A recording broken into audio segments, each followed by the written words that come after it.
Closing statement. A seller's loan balance as of June 1 is $72,000 at a 9% interest rate.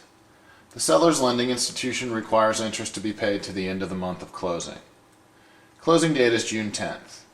Which of the following is true? If I'm thinking about interest on a seller's loan, you have to ask, is it on the seller statement, the buyer statement, or both? And since it's only the seller's loan that's being affected, it's only going to be on the seller's statement. The next question is the interest to be paid a debit or a credit? And in fact, it's a debit. With the principal amount of $72,000 and the interest rate at 9%, I can figure out the annual interest on the loan based on that principal amount. And that comes up to be $6,480. Now that's annual interest. But when I deal with paying interest on my loan in arrears, I pay 1 month at a time. So I need to divide that by 12, which gives me a monthly interest of $540. Interest per month. Now normally we need to break down the number of days and find out how much those 10 days of interest the seller has accrued is worth. But this is where reading will get you. You need to make sure that you read the fact that it says that the lending institution requires interest to be paid to the end of the month of closing. That means that the seller owes the whole $542 even though they're closing on the 10th. So, since we said it was only a debit to the seller, and it needs to be $542 per month, my answer is debit seller $540. The closing date is July 20th. The tenant had paid rent for the month of July in the amount of $540 on July 1. The rent should be shown as, if I'm speaking of rents, I'm talking about a buyer buying a building that the seller had a tenant in. You've already learned that the lease binds the new owner. Also, rent is paid in advance, so the total $540 was paid on July 1. The period the rent covers is through July 30th, and we have a closing date of July 20th. The seller owns the building for the first part of the month, and the buyer owns it for the last. Now the buyer owns the building for 10 days.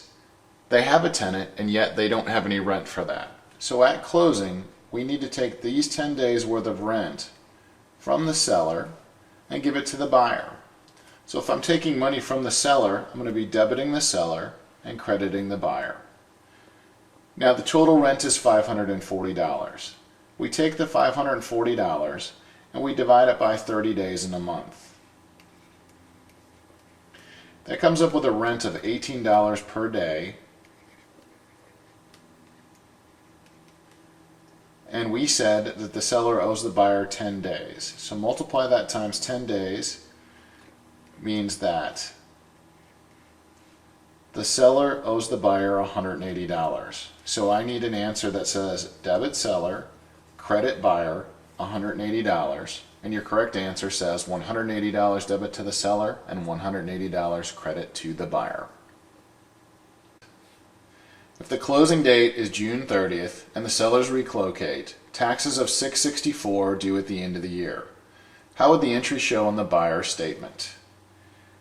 The total taxes for the year are $664. We're asking how it would show on the buyer's statement. Well, at the end of the year, the buyer is going to have to pay the total taxes. So at closing, we need to take money from the seller for the amount of taxes that the seller has accrued. In this case, it's approximately a half a year. Since we're only dealing with the buyer statement, we know that this is going to be a credit to the buyer. So we just need to look at the $664. We know the seller owes approximately half of that, divide it by 2, and that means that the seller owes $332 and that the buyer is going to get a credit for $332. A buyer is assuming a seller's homeowner's insurance, which the seller paid at an annual premium of $156 on November 30th, 1996. Closing date is April 15th, 1997. The prorated amount would be If the buyer is assuming the seller's homeowner's insurance, that means that the buyer is using for something that the seller already paid for. So it would show up on both closing statements, and it would show up as a debit to the buyer and a credit to the seller. Now we just need to figure out how much of the unused portion the buyer is picking up. In other words, what is the cost for the unused portion? This period runs from 11/30/96 through 11/30/97. Closing is on April 15th, 96. So the seller was using it until closing, and the buyer is using it after closing.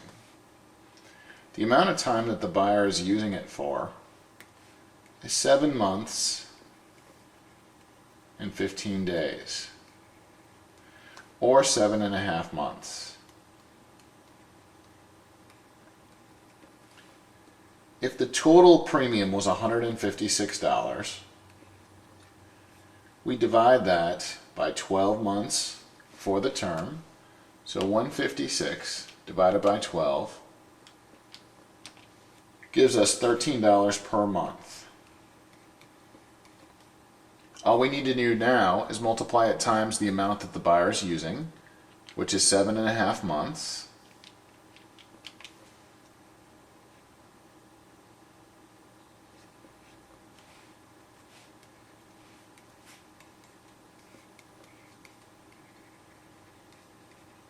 and that gives us a total of $97.50.